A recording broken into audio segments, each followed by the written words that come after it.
Hi, thanks for joining me. Today I'm going to show you how I made this shaker card using the Eclectic Layers frameless dies and a partial die cutting technique. Hi, this is Maria Williams. I'm so happy to be here with you today. It's been a long time since I've done a video. I moved, renovated, and took a long time to get back to normal, but I'm so glad to be back with this card. For today's project, I'm going to be using the Eclectic Layers Thinlits dies. There's a stamp set that goes with it called Oh So Eclectic that has some beautiful flowers, their backgrounds, and also line images. And today I'm only going to be using the dies in coordination with the Layering Circles dies, and I'm going to make a thank you card using the One Big Meaning stamp set. I'm going to use the large sentiment at the bottom, and then to put together the shaker part I'm going to use these foam adhesive strips. I love them.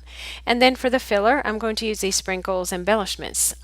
They are from last year's catalog, so they are really inexpensive right now.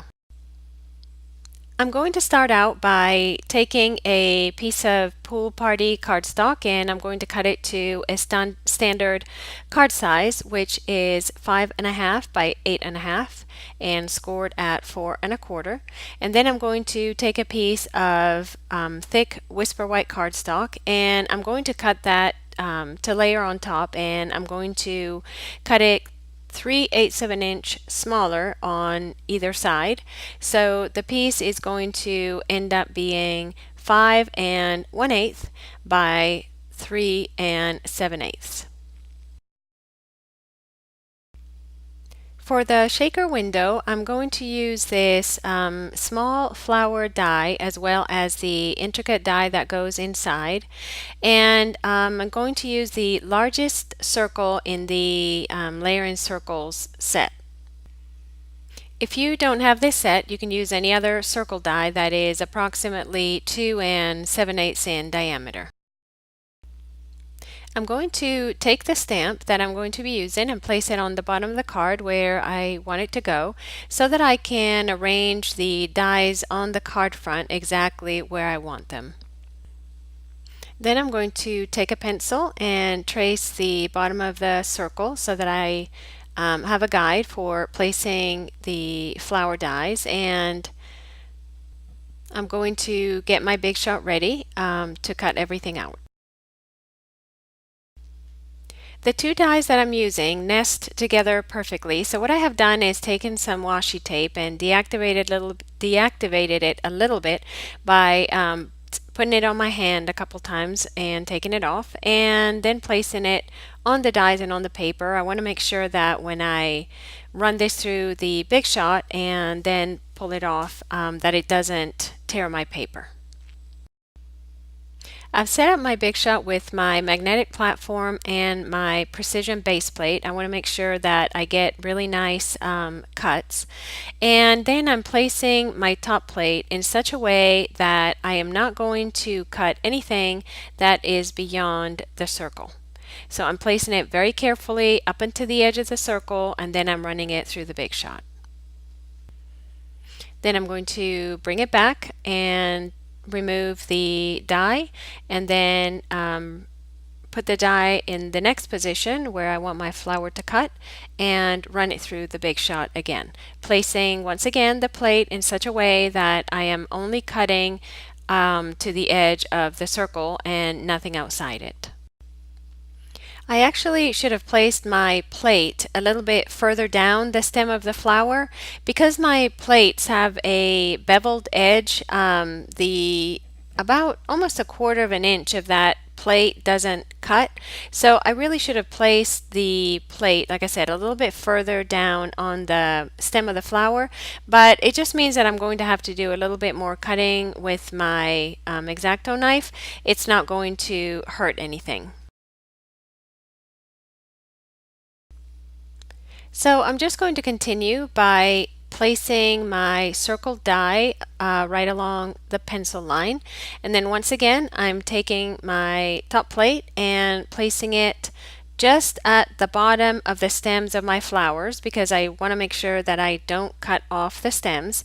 And I'm being again a little bit too conservative, but I would rather not cut the stem off and do a little bit more cutting with my X-Acto knife than cut off the stem after I've done all of this. So I'm pulling off the circle die very carefully, making sure that the washi tape doesn't tear anything. And taking a little cutting mat and an X-Acto knife, and I'm just going to finish cutting the stems all the way down to where the circle is cut so that I can pull out the piece that I don't need to create my window.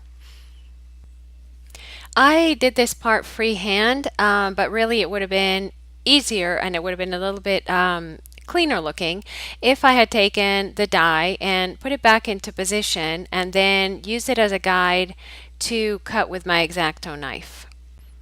In the grand scheme of things, any small imperfection that there is from cutting it this way is really going to be disguised. You're going to have all those embellishments in your window and nobody's going to notice if the circle is not totally perfect. All that I need to do now is to erase whatever pencil lines are left and knock out all the little chads from the intricate die cut in the middle of the flower, and I'm ready to stamp. To do the stamping, I'm going to use some basic black archival ink, and I'm going to use the Stamp-O-Majig so that I can get perfect placement. So I'm inking up my stamp really well, placing the Stamp-O-Majig in the corner of the plastic sheet and then stamping straight down. So now I have my guide. And then I'm going to place the guide onto my panel. But before I stamp, I'm taking some washi tape and I'm going to deactivate it like I did before by putting it on the back of my hand a couple of times and peeling it off.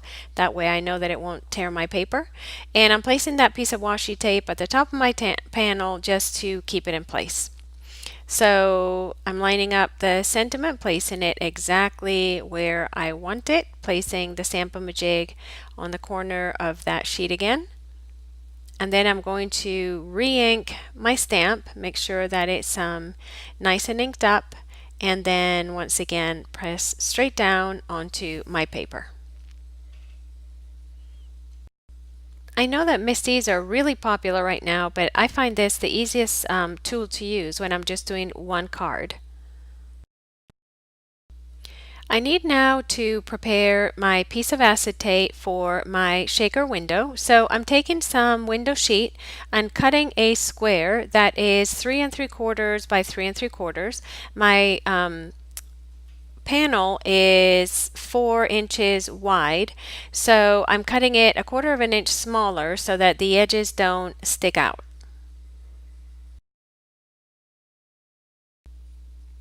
To glue down the window sheet to my front panel, I'm going to use some fast fuse around the edges, and at first I thought I would use the fast fuse on the back of the flowers as well, but then I realized that would be a really bad idea because even if I use a silicone mat, the fast fuse is such that it will create a film in between in the openings and I won't be able to get that off.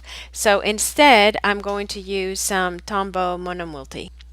This is one of those situations where you do not need or want a lot of glue, so just a few dots, tiny dots in the larger areas of the die cut is all you're going to need. To create the well that my sprinkles are going to fit into, I'm using the foam adhesive strips, and these are great because they are just the right height and they are thin, so they bend really easily around any kind of a shape, so that you don't have to be, cutting small pieces and lining them up. This just bends and forms all the way around the circle. As you can see here, minimal effort to get it to fit around the circle. And the other thing is that because this is going on to window sheet, if you stick it not quite the way you wanted it, you can pick it up for now, and if you didn't press it too hard, and then any openings that you might have, you just cut a small piece and you make sure that your circle is completely enclosed. You don't want any gaps. Now these embellishments are of a size that if you had a tiny gap they wouldn't fall out, but if you were using glitter this would be particularly important. So again, just make sure that you have a totally closed shape around the circle, and now you're ready to fill it and put on a backer. I've cut a piece of Pool Party cardstock to 3 3/4 by 3 3/4, so the same size as the acetate, and I am filling the well that I just created with my little embellishments, the sprinkles, and then I've already actually peeled the backer off of my foam adhesive strips, so I'm just going to take that square and place it in the center of the panel on top of the foam strips to seal my shaker. And I thought that I had not removed the backer off of that small piece of foam adhesive, but I had. So now my shaker is all finished, and all I have to do is attach it to my card base. To make the panel perfectly even all the way around, I do need to put some foam adhesive strips on the bottom of the card. Otherwise, the bottom of course would be stuck directly onto the card, and then I would have the height of the shaker. So I'm just putting a couple of adhesive strips onto the bottom of my panel, and then I'm just going to use some more fast fuse on the back of the shaker to make sure that everything is really well attached to my card base. My original plan was to take a few of these sequins and glue them around the shaker window, but they're so small that I was having some trouble, and I actually created a couple of kind of sticky areas on my card front. So I decided that I would use pearls instead. The this sprinkle mix has some small pearl-like embellishments in it. So I decided that I would use these tiny pearls that I have left over. I don't ever seem to use them, and just create a couple of clusters in the areas where I had gotten the glue. I would normally be using my paper piercer, but since I moved, I can't seem to find it. So instead, I'm just using this pick from my Silhouette Cameo. It doesn't work quite as well as the piercer, but I may do. I added a few more tiny pearls onto the window as well, so that when all the sprinkles go to the bottom, you still have a couple of items on the window, and that finished my card.